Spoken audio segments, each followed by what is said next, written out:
10 mandamientos. Así que abran su Biblia en Éxodo capítulo 22, por favor.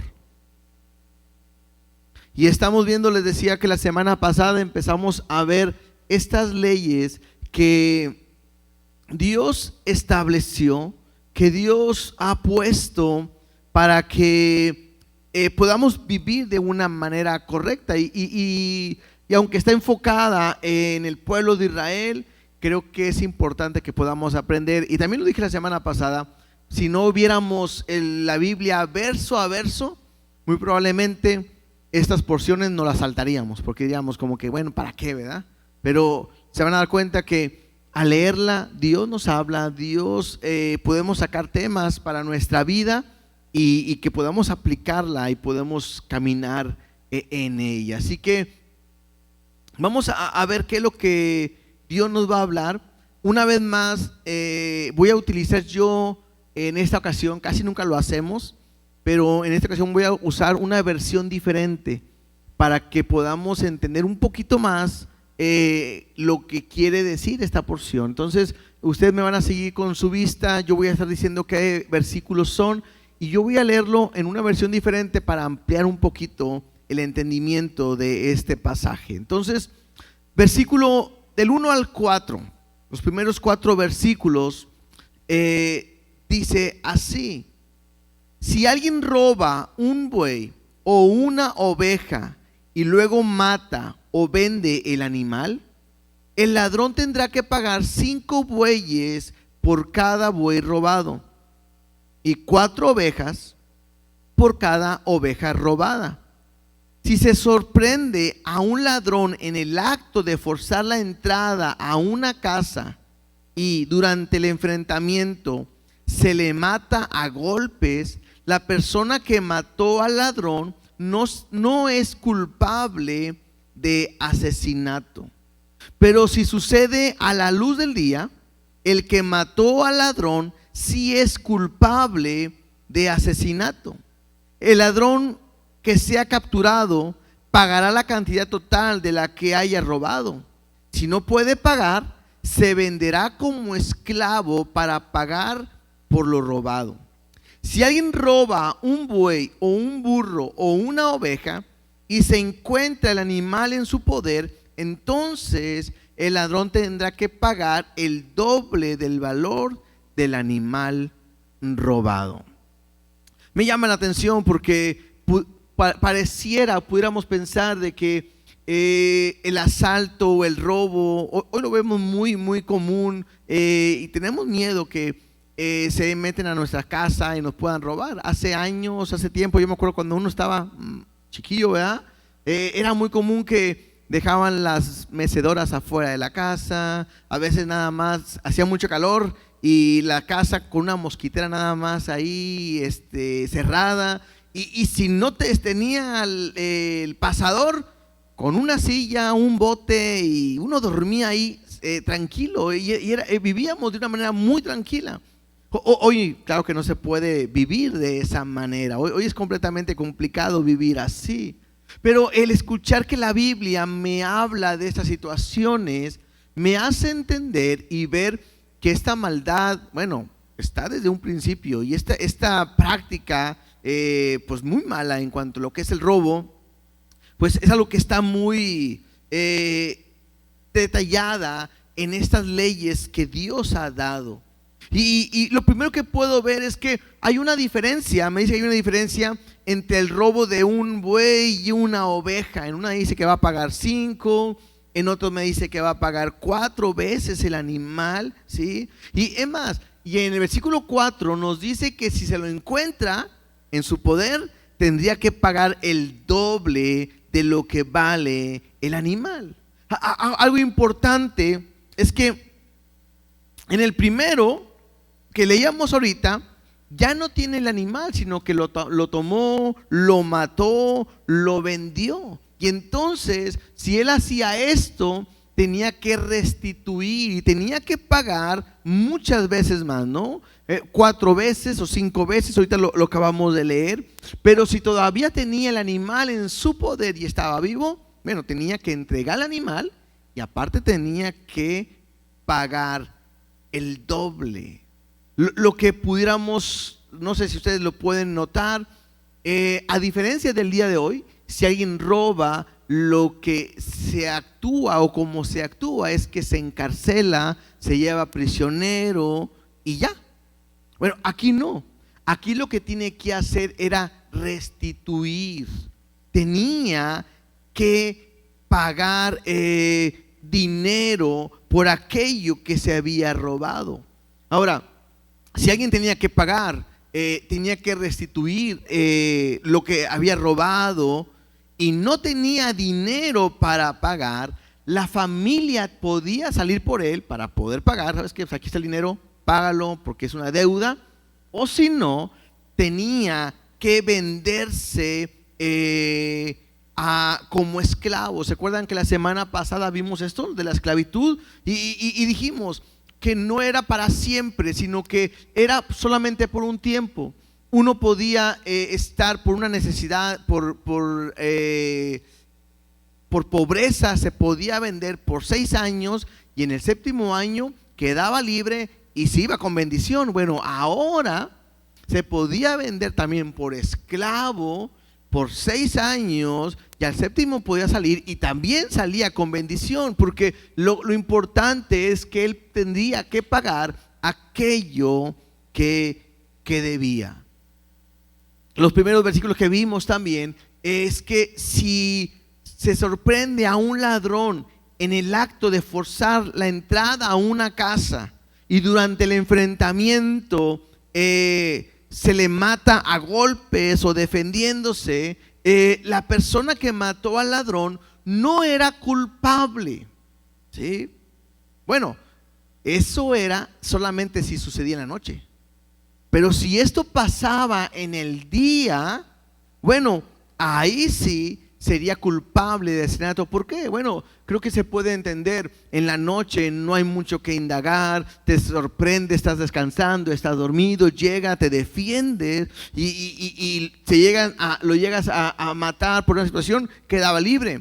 Pero en el día había oportunidad de investigar más, pedir ayuda, reaccionar, no de la manera para poder matar a una persona.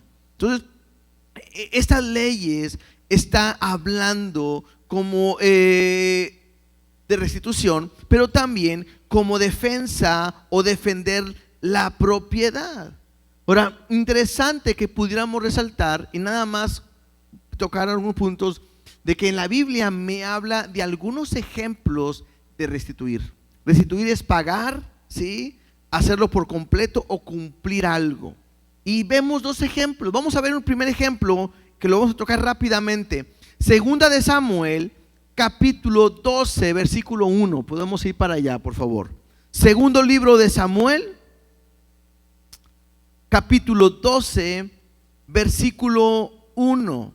Y es la historia de David. Algunos lo conocen, esta historia, que después de que David mandó matar al esposo de Betsabé, ¿sí?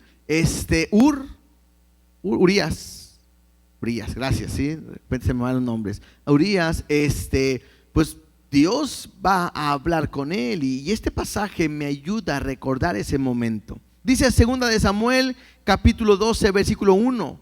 Jehová envió a Natán a David y viniendo a él le dijo: había 2 hombres en una ciudad, el uno rico y el otro pobre. El rico tenía numerosas ovejas y vacas, pero el pobre no tenía más que una sola corderita, que él había comprado y criado y que había crecido con él y con sus hijos juntamente, comiendo de su bocado y bebiendo de su vaso y durmiendo en su seno, y la tenía como a una hija. Y vino uno de camino al hombre rico, y éste no quiso tomar de sus ovejas y de sus vacas para guisar para el caminante que había venido a él, sino que tomó la oveja de aquel hombre pobre y la preparó para aquel que había venido a él. Está este profeta Natán hablándole a David, le empieza a contar esta historia y habla de un hombre pobre, un hombre rico. Este hombre rico tenía todo, pero viene alguien a visitarlo y él va a preparar comida para él, y en vez de agarrar de lo que tiene, agarra de aquel que solamente tiene una.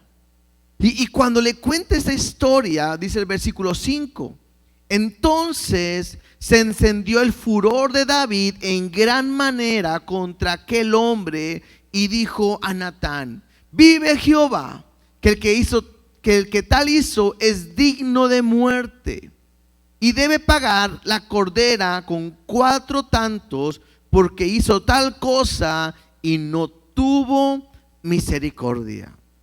Interesante, ¿no? Poder ver la reacción de David, de lo que le están contando y cómo reaccionan.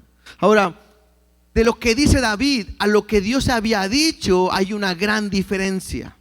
¿Por qué? Porque había dicho, lo que acabamos de leer en Éxodo, hablaba de que tenía que restituir 4 veces. Nunca dice aquí que tiene que morir. David le aumenta un poquito a esta historia y dice: no, el que lo hizo, que muera. Bueno, primero que restituya y después tendrá que morir. Entonces, de repente vemos a David enojado y reclamando más de lo que Dios había dicho. Y entonces sigamos leyendo versículo 7. Entonces dijo Natán a David: tú eres aquel hombre. Así ha dicho Jehová, Dios de Israel: yo te ungí por rey sobre Israel y te libré de la mano de Saúl. Te di la casa de tu señor y las mujeres de tu señor en tu seno. Además te di la casa de Israel y de Judá. Y si esto fuera poco, te habría añadido mucho más. ¿Por qué? Pues tuviste en poco la palabra de Jehová, haciendo lo malo delante de sus ojos. A Urías Eteo heriste a espada y tomaste por mujer a su mujer, y a él lo mataste con la espada de los hijos de Amón. Por lo cual ahora no se apartará jamás de tu casa la espada, por cuanto menospreciaste y tomaste la mujer de Urías Eteo para que fuese tu mujer. ¿Sí?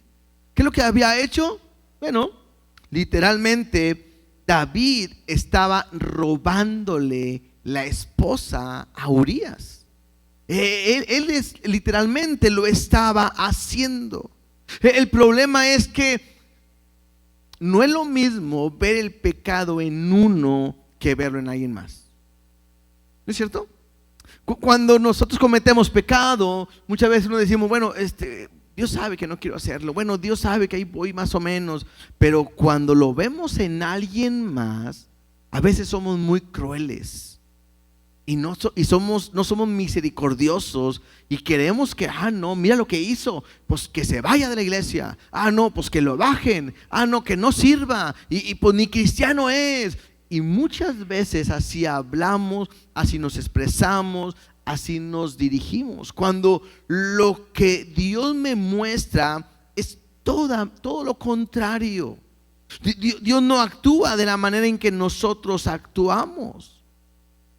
Dios siempre muestra su amor y su misericordia a pesar de lo que somos. Ahí sigamos leyendo versículo 13. Y entonces dijo David a Natán: pequé contra Jehová. Y Natán dijo a David: también Jehová ha remitido tu pecado, no morirás. Creo que David se dio cuenta y dijo: la regué. Estoy dando una sentencia que no es, y mucho más. Y cuando me dicen que ese soy yo, bueno, él sabe que tendría que morir, ¿sí? Pero Natán le dice que Dios lo ha perdonado. Y creo que eso es importante y podemos aplicarlo hoy en nuestra vida. Cuando fallamos, cuando pecamos, cuando nos equivocamos, la única manera de poder seguir adelante con Dios es reconociendo nuestro pecado y pidiendo perdón. No hay otra manera. Mira lo que dice el Salmo 32:1. El Salmo 32:1 es un salmo de David, precisamente al confesar su pecado. Y dice así: bienaventurado aquel cuya transgresión ha sido perdonada y cubierto su pecado. Es bienaventurado, o también dichoso, el hombre a quien Jehová no culpa de iniquidad y en cuyo espíritu no hay engaño. Dice David: mientras callé, se envejecieron mis huesos en mi gemir todo el día, porque de día y de noche se agravó sobre mí tu mano. Se volvió mi verdor en sequedades de verano. Mi pecado te declararé y no encubrí mi iniquidad. Dije: confesaré mis transgresiones a Jehová, y tú perdonaste la maldad de mi pecado. Creo que puedo aprender aquí la importancia de confesar mi pecado. Interesante, y lo que podemos sacar de provecho en esta lectura es: soy pecador, merecemos la muerte. Nosotros hemos fallado, hemos robado, nos hemos equivocado, merecemos la muerte, pero Dios no nos mata, al contrario, redime los pecados. Lo que tengo que hacer es confesar mi pecado en todo momento. Ahora, esto se oye muy fácil, pero a veces no es así. Hay gente que le cuesta confesar su pecado. Pareciera que Dios no lo supiera. Y a veces le decimos: habla con Dios, dile tu pecado, confiésaselo. Ay, no, me da vergüenza, me da pena. Él lo sabe. Y ten la seguridad que si tú confiesas tu pecado, Él te va a perdonar. Segunda historia, para ver un ejemplo de restitución. Lucas capítulo 19. Lucas capítulo 19, versículo 1. Es la historia de una persona, a lo mejor como yo, ¿verdad? Dice que Zaqueo era un chaparrito así, ¿verdad? Que vivía en Jericó. Entonces a lo mejor por ahí me lleva, ¿verdad?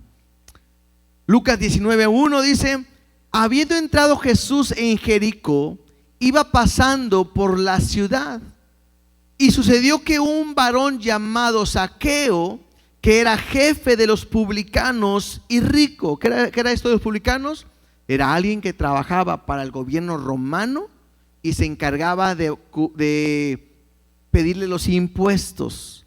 Y muchas veces ellos pedían más de lo que los romanos estaban exigiendo. Si los romanos exigían una cantidad, ellos les subían porque era su trabajo y de ahí se enriquecían. Y estos eran odiados por todo el pueblo porque les estaban robando, ¿sí? Y entonces, dice el versículo 3, procuraba ver quién era Jesús, pero no podía a causa de la multitud, pues era pequeño de estatura. Y corriendo delante, subió a un árbol sicómoro para verle, porque había de pasar por allí. Cuando Jesús llegó a aquel lugar, mirando hacia arriba, lo vio y le dijo: Zaqueo, date prisa, desciende, porque hoy es necesario que pose yo en tu casa. Y entonces él descendió a prisa y le recibió gozoso. Al ver esto, todos murmuraban diciendo que había entrado a posar con un hombre pecador. O sea, a Zaqueo nadie lo quería porque era un publicano. Jesús entra a su casa y la gente, la multitud que seguía, empezó a murmurar y decir: mira cómo se mete a la casa de un hombre pecador. Versículo 8.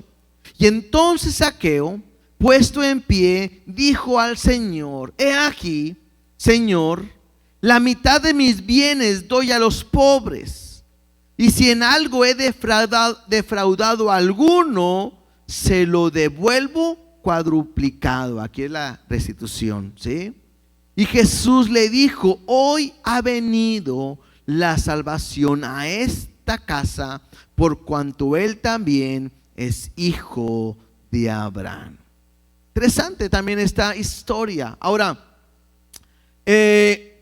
Jesús dice que ha venido la salvación a la casa de este hombre.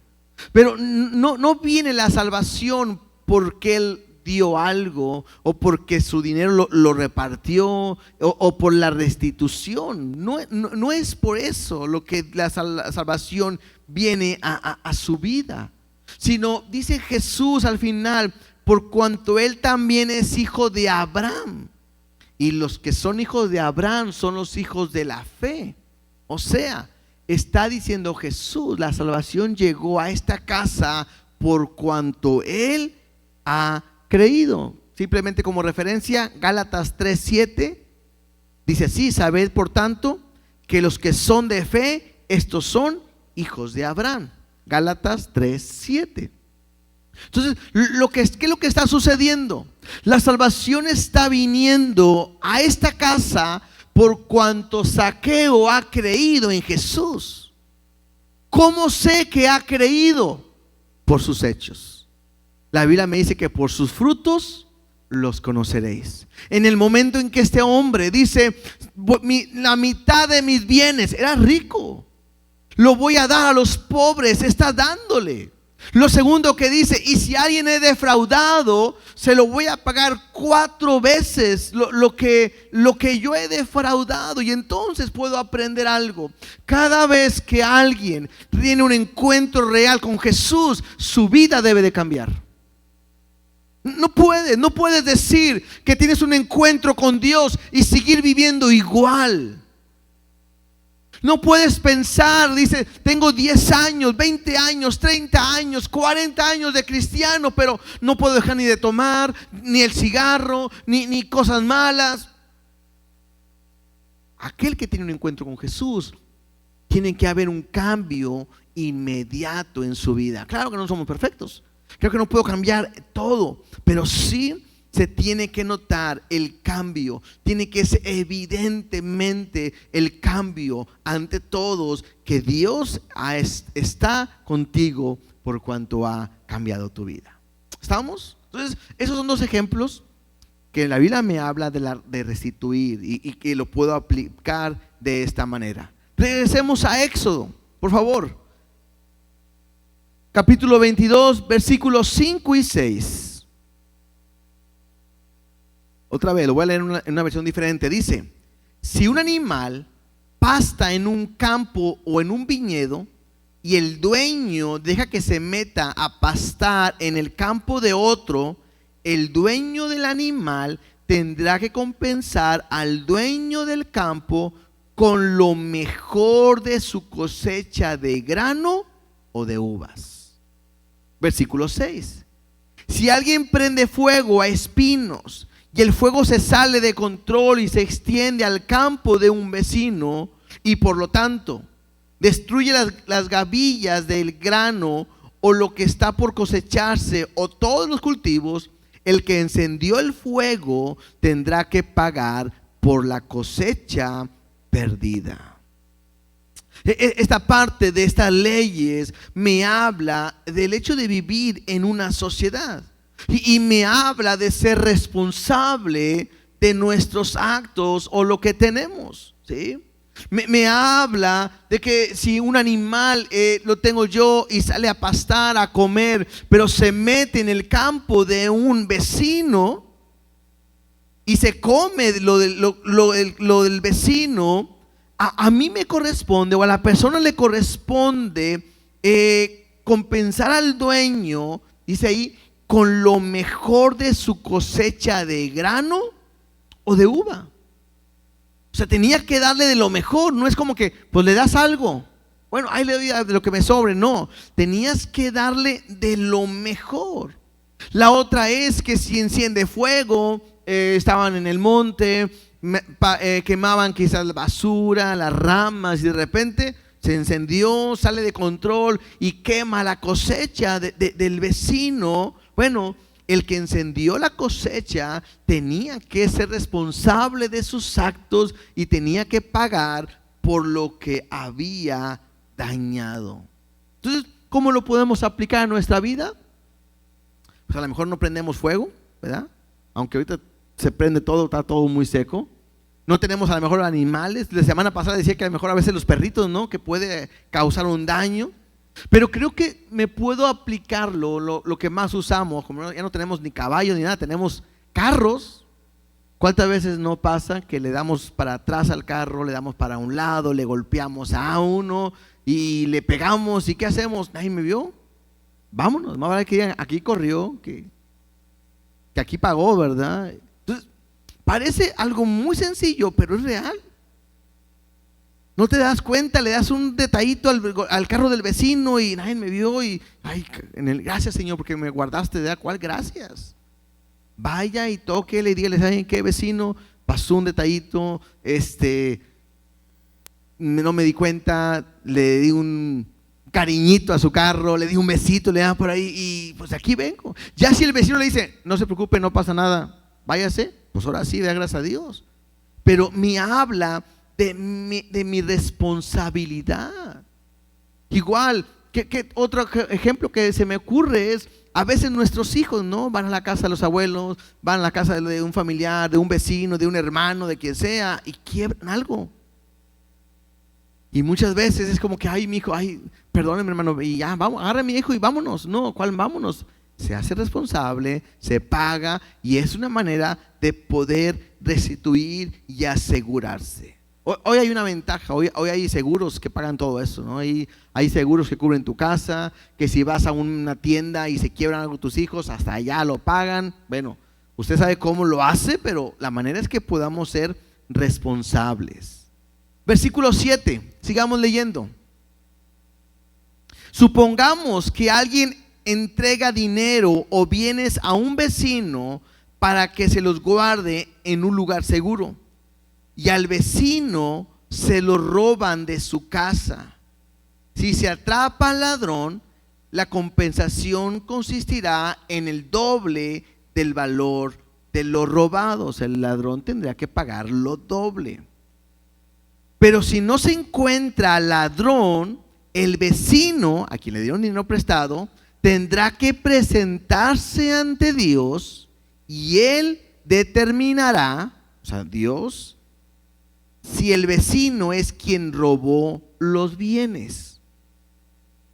Supongamos que hay, versículo 9, un pleito entre dos personas y ambas afirman ser dueñas de cierto buey o burro, cierta oveja o prenda de vestir o algún objeto perdido.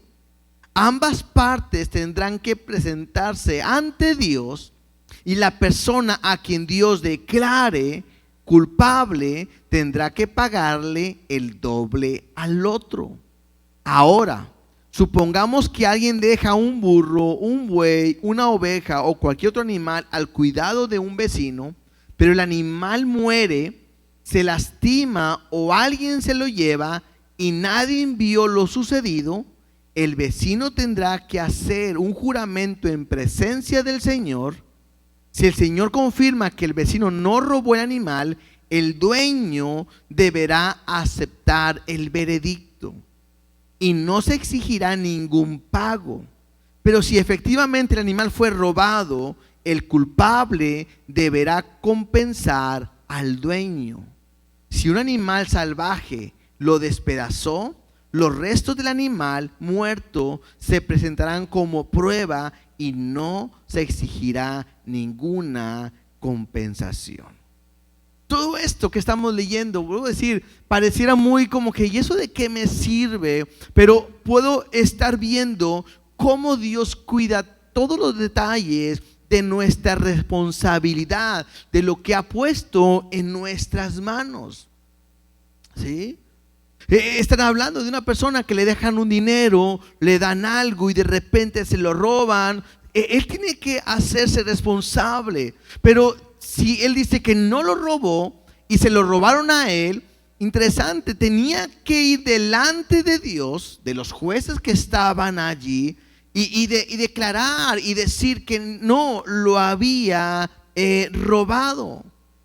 Entonces, ellos tenían que considerar que está diciendo la verdad y en ningún momento está mintiendo, ¿sí?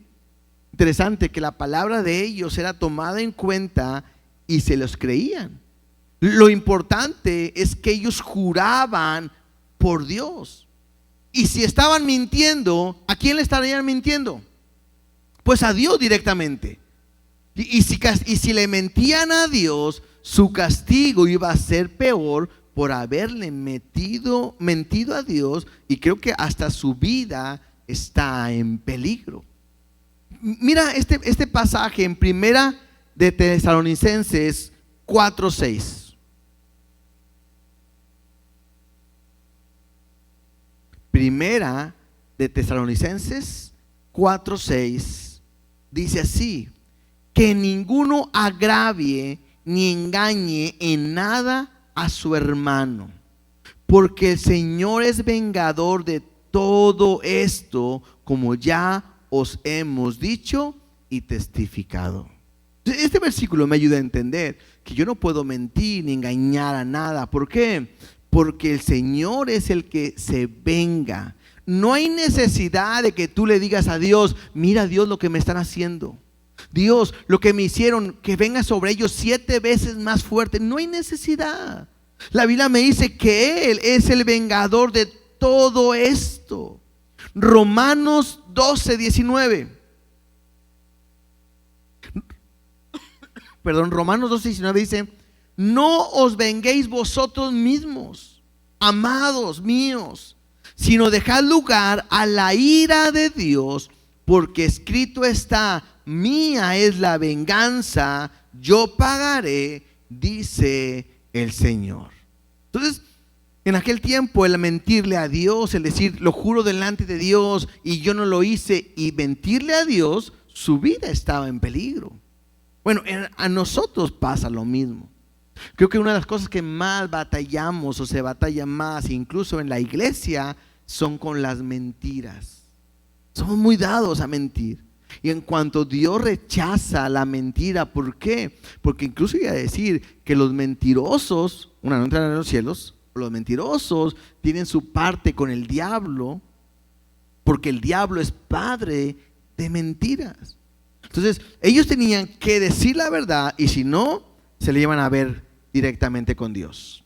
Versículo 14, ahí donde estamos en Éxodo 14:15, dice: si alguien pide prestado un animal a un vecino y el animal se lastima o muere en ausencia del dueño, el que lo pidió prestado tendrá que compensar al dueño en forma total y absoluta. ¿Sí?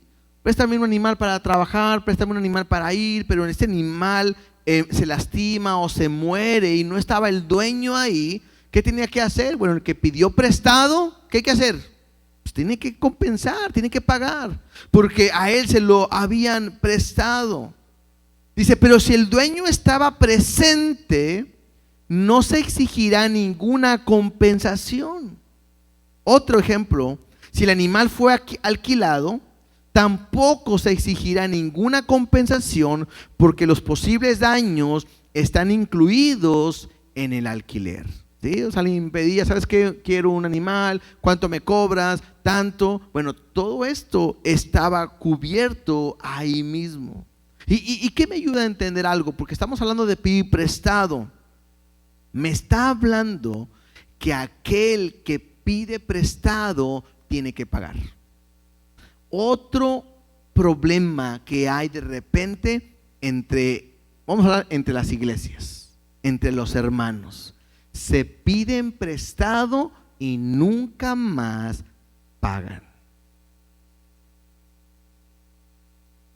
No, mejor no lo hago, ¿verdad? ¿A cuántos les han pedido prestado y nunca le han pagado? Y levanten la mano. Mejor no, porque yo creo que todos levantamos la mano, ¿verdad? Es un problema.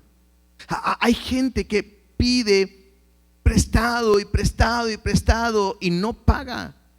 Oye, ¿me prestas tanto? Y hay veces que hasta piden para pagar a otro, y es un problema, y tengo que tener cuidado. Mira lo que dice, nada más como referencia, el Salmo 37:21. El Salmo 37:21 dice así: el impío toma prestado y no paga. Aquel que pide prestado y no devolvió lo prestado, dice el Salmo. Yo no, el impío toma prestado y no paga, mas el justo tiene misericordia y da. Yo aprendí algo de un pastor y creo que es muy interesante poder hacerlo. Es a partir de ahora, cada vez que te pidan prestado, no prestes. ¿Sí? Pero es que no prestes. Entonces, acabamos de leer que el justo tiene misericordia y da. Entonces, el consejo es este: te piden prestado, no prestes. Mejor da. Porque así te vas a evitar problemas. Te vas a evitar problemas de que ya no me habló, ya no me saluda, se enoja porque le cobro, ya dejó de venir a la iglesia, ya se fue a otra iglesia a pedirle a otra iglesia. Ahora, vuelvo a decir, oye, ¿me puedes prestar 5,000 pesos? No presto. ¿Sí? A mí me enseñaron en la iglesia el martes que no podía prestar dinero. ¿Sí? Para que no, si no ahorita, pastor, quiero hablar con usted. Escuché, dijo que usted no prestaba, pero sí daba, pues aquí estoy yo, ¿verdad? Entonces, ¿qué podemos hacer? Si alguien te pide y tú tienes la posibilidad, te puedes decir, no presto, no te puedo prestar, pero ¿sabes qué? Tampoco te puedo dar los 5,000 pesos, pero tengo esto. Ten, te lo regalo. Es mejor dar algo, porque Dios me lo dice, porque la Biblia me lo enseña, pero sabiendo que no voy a hacer que mi hermano tenga vergüenza, a la vez hasta voltearme a ver a la cara. Ay, qué pena, es que le debo al hermano y no le he pagado. Eso es malo. Mejor, tampoco es como para que me vean como un superhéroe, pero mejor que me vean con cariño porque les pude ayudar, no con todo, pero con una cantidad en el momento que lo necesitaban. Creo que eso es más sano.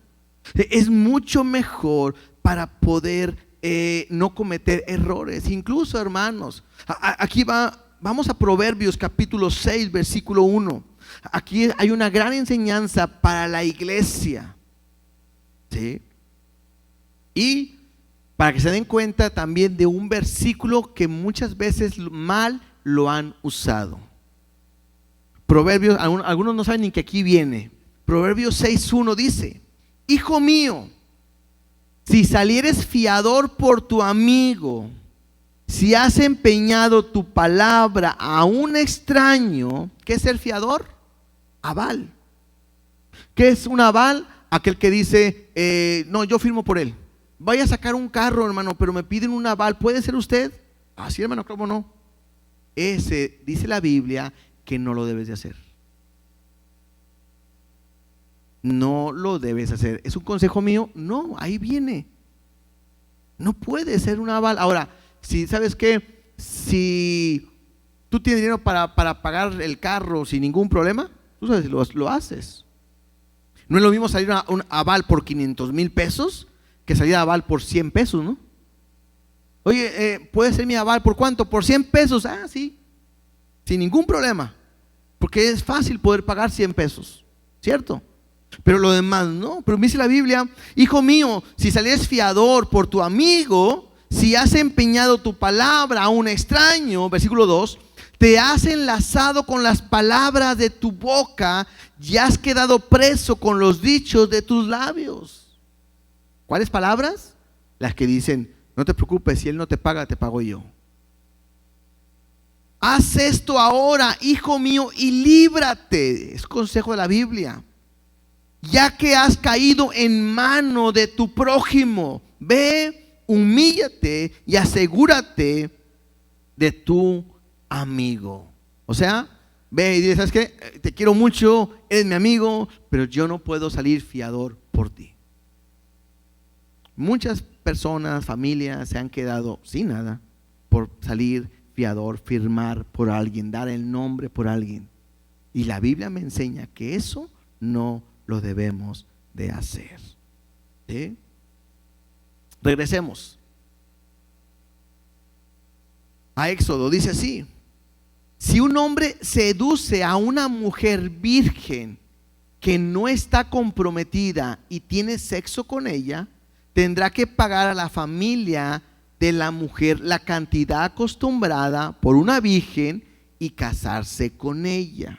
Aún si el padre se niega a que él se case con ella, el hombre tendrá que pagar una cantidad igual al precio que se acostumbra a pagar por una virgen. Entonces, esto me habla de la sexualidad fuera del matrimonio. Hoy es muy normal.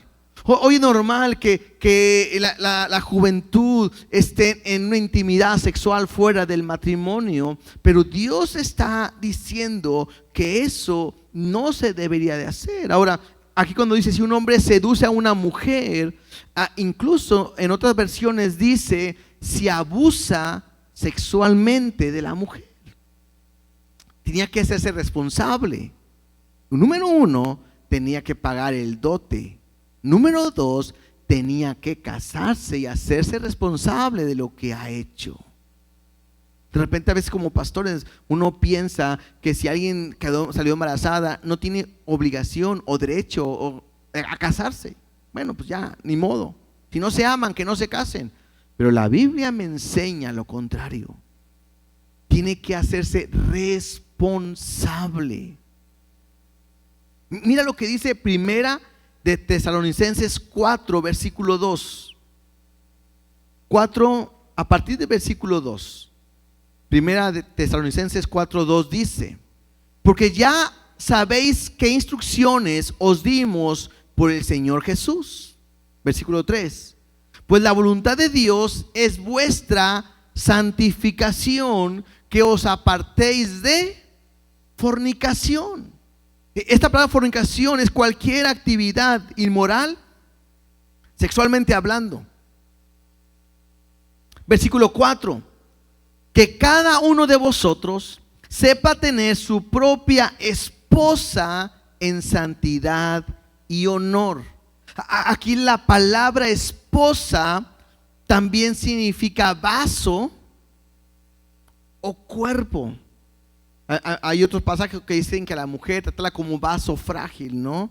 Entonces, quizás la traducción más exacta a este versículo sería así: que cada uno de vosotros sepa tener su propio cuerpo en santidad y honor. Versículo 5: no en pasión de concupiscencia, como los gentiles que no conocen a Dios. Vuelvo a decir, la sexualidad, la intimidad sexual no es mala. Dios lo estableció, creó al hombre y le dijo fructificar, llenar la tierra. Y esto es a través de una intimidad sexual. Esto no es malo, Dios lo estableció y es correcto y es sano dentro del matrimonio. Fuera del matrimonio es pecado. Y lo que Dios quiere es que la iglesia entienda que tienes que tener tu cuerpo como un vaso frágil o en santidad y honor. Es lo que Dios está pidiendo. Entiendan, hoy esto aún en las iglesias es muy común que tengan intimidad sexual, antes era más el hombre a la mujer, hoy es de todos lados.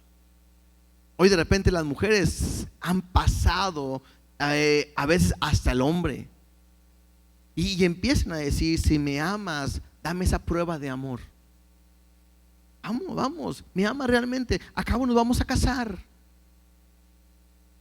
Y tienes que aprender algo, y estos son los jóvenes, es importante. Si tu pareja te está pidiendo esa prueba de amor, es una prueba que a ti no te ama.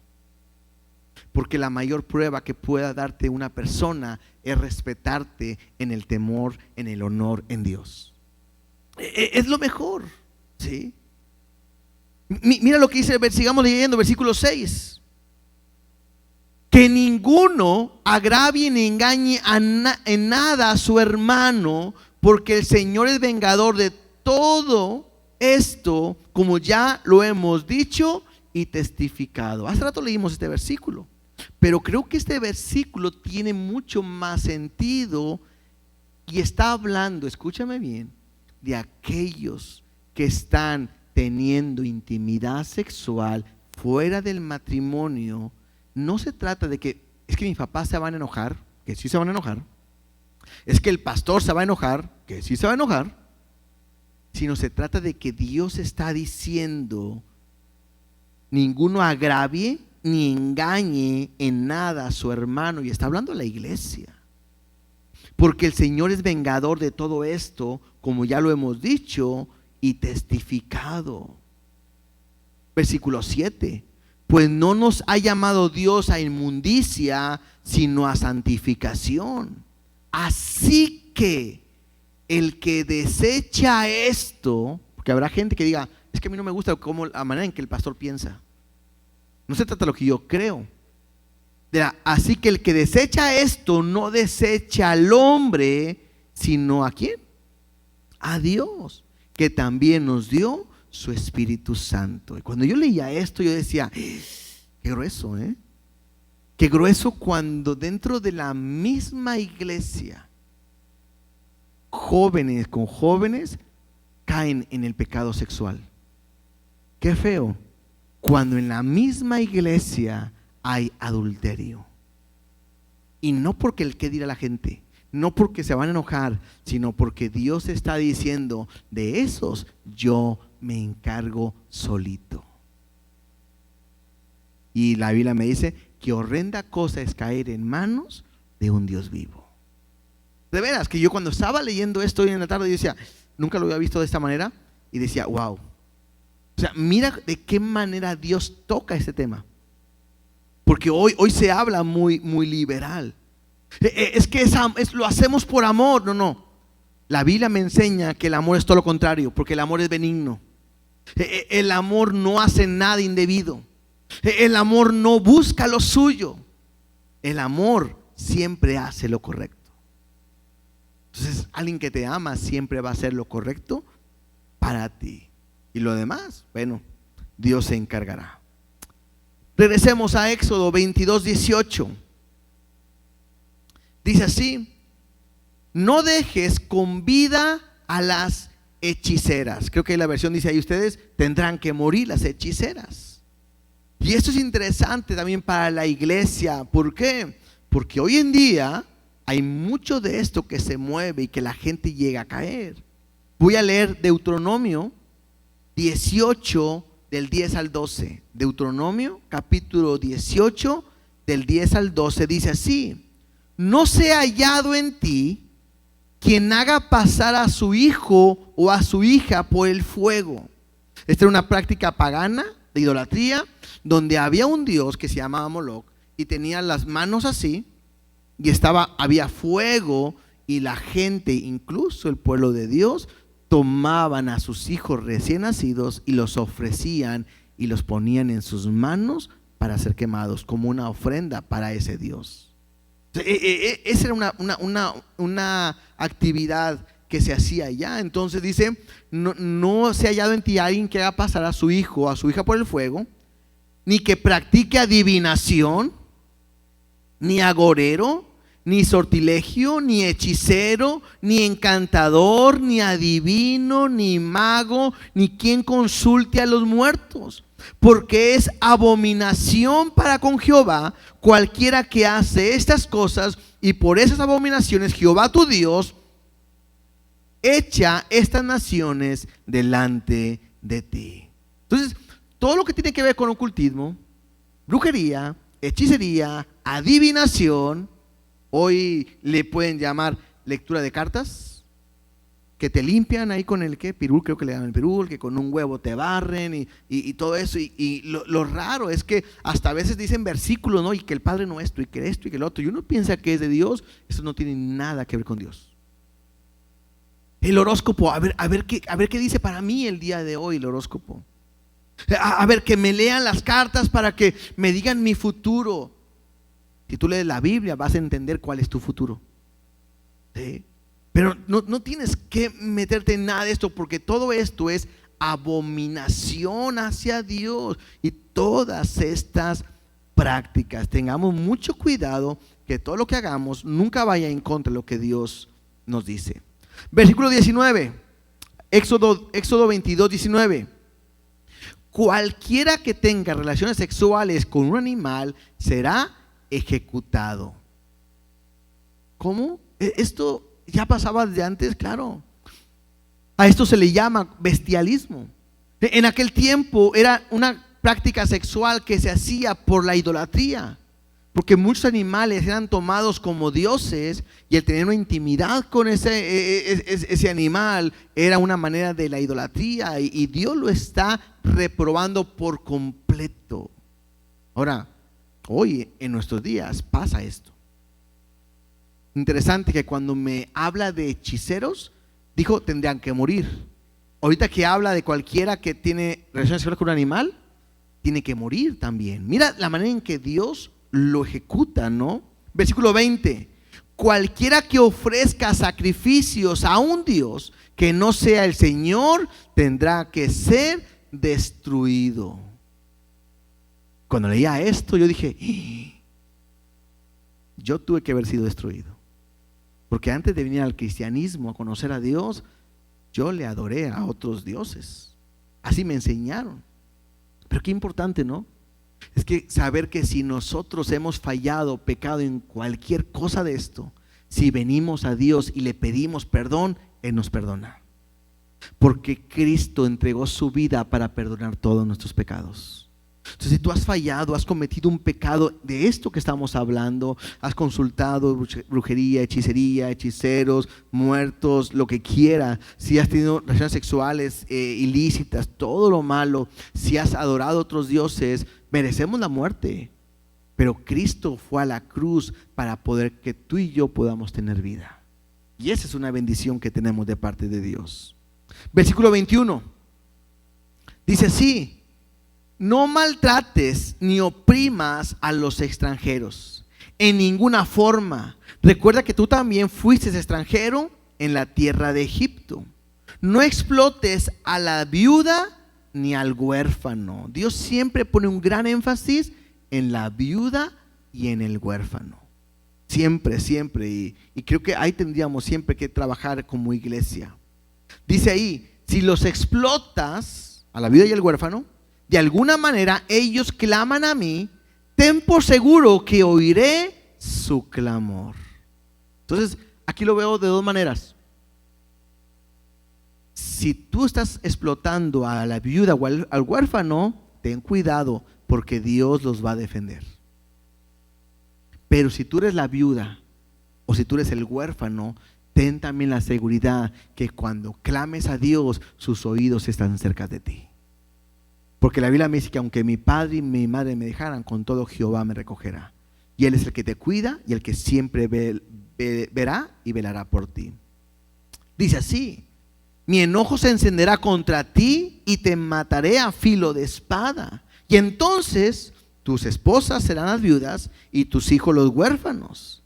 Si prestas dinero a cualquiera de mi pueblo que pase necesidad, no le cobres intereses como acostumbran a hacer los prestamistas. Y aquí hay una gran enseñanza. Aquellos que dicen te presto dinero pero me pagas intereses, no es bíblico. Voy a decir algo que a algunos no les va a gustar, pero así lo veo yo y así lo leo. Está hablando de su pueblo. O sea, Dios siempre ve por su familia, por su pueblo. Entonces, si alguien te pide prestado, ya quedamos hace rato que no debes de prestar, pero no debes de cobrarle intereses a la iglesia, a tu familia, ¿cierto? Hacia afuera, bueno, la Biblia no me dice de esta manera. Versículo 26. Si tomas el abrigo de tu prójimo como garantía por un préstamo, se lo devolverás antes de la puesta del sol. Puede ser que este abrigo sea la única manta que tiene para abrigarse. ¿Cómo podrá dormir sin abrigo? Si no se lo devuelves y tu prójimo clama a mí por ayuda, yo lo oiré porque soy misericordioso. Y lo mismo, ¿no? Imagínate que viene una persona que es muy pobre y le dice, ¿sabes qué? Préstame, dame, te dejo mi abrigo como garantía de que voy a venirte a pagar. Y Dios le dice, si antes de que se ponga el sol y va a ser frío, no ha regresado, regrésaselo. Porque a lo mejor es lo único que tiene y no lo vas a dejar de esa manera. Dice, porque si no, me va a pedir y yo lo voy a escuchar. Y entonces, pues vendré contra ti, ¿verdad? Versículo 28. No deshonres a Dios ni insultes a ninguno de sus gobernantes. Y wow. ¿Sí? Aquí también fallamos muchas veces. ¿Por qué? Porque hablamos mal del presidente, de los políticos, de los policías, de los alcaldes. Es muy dado de criticar un meme para el gobernador o del presidente y de burlarnos. Dios me dice que toda autoridad es puesta ¿por quién? Por Dios. A veces decimos, ay, pero ¿por qué está? Voy a decirlo así como lo dice, ¿no? Sin falta de respeto. ¿Por qué está este viejito aquí como presidente? Pues porque Dios quiso. Simplemente. Entonces, el que se quiera quejar, quéjese con Dios. ¿Qué tengo que hacer? Orar por él, para que conozca de Dios y podamos vivir quieta y reposadamente. Eso es lo que Dios me pide. Pero yo tengo que aprender a orar y no insultar. Incluso muchas veces vemos a policías y podemos decir que son corruptos, son malos, lo que quieran, pero hoy que está la delincuencia y que hay tantos gente armada y balazos y todo, creo que tenemos que reconocer el esfuerzo que también ellos hacen por guardar nuestra ciudad, nuestra nación, los militares. ¿Qué me toca a mí? Pues orar por ellos. Versículo 29, versículo 30. Interesante, iglesia, dice, no retengas nada cuando me entregues las ofrendas de tus cosechas y de tu vino. Deberás darme a tu primer hijo varón. También tienes que entregarme las primeras crías de tu ganado, de tus ovejas, de tus cabras. Dejarás la nueva cría en su madre durante 6 días y el octavo día me la entregarás. ¿De qué está hablando? Diezmos, ofrendas, lo que le pertenece a Dios. Y está diciendo que no debes de retenerlo. Ay, Dios, es tu diezmo, pero ¿cómo ves si mejor lo vamos a meter a crecer? Voy a usarlo para pagar esto, para comprar, para vender, y el 10% más, no te voy a dar el 20, el 10 te voy a dar el 20, ¿cómo ves? Y bueno, la Biblia no me dice que yo puedo hacer eso. Otra, la Biblia me enseña que la ofrenda se da en la iglesia donde estás sirviendo. El diezmo es en la iglesia donde estás sirviendo. Hay gente que dice, yo hago con mi diezmo, con la ofrenda, lo que yo creo. Ayudo a un necesitado, ayudo a un hermano, ayudo a una familia, ayudo a un pastor. Pues lo puedes hacer con tu dinero, pero no lo puedes hacer con el dinero que es de Dios, lo que le pertenece a Él. Y si, a ver, pregunta, a ver si aprendimos. Si yo le tenía que dar el diezmo a Dios o la ofrenda a Dios y no se la di, ¿qué tengo que hacer?